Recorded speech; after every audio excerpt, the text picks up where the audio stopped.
Yo, what's good guys, it's Cyber. Today I'm gonna show you guys how I cooked up this random text reveal. So recently I posted this little snippet of a look edit I'm working on, and a few people asked me how to make this text effect, so I'm gonna show you guys right now. Alright, so once we hop on After Effects, we're just gonna right click anywhere here, go to new, and add in the text. So I'm gonna type in I can't type, yo. We can go to a line right here. Just to center it, we click these and there we have it centered.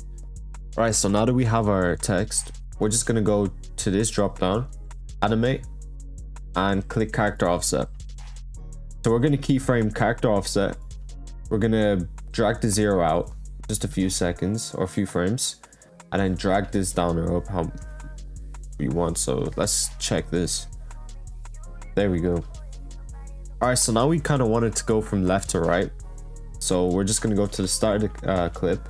We're gonna go to range selector here, keyframe offset, and then we go few frames and bring it up to 100. So then we're gonna see how it looks now.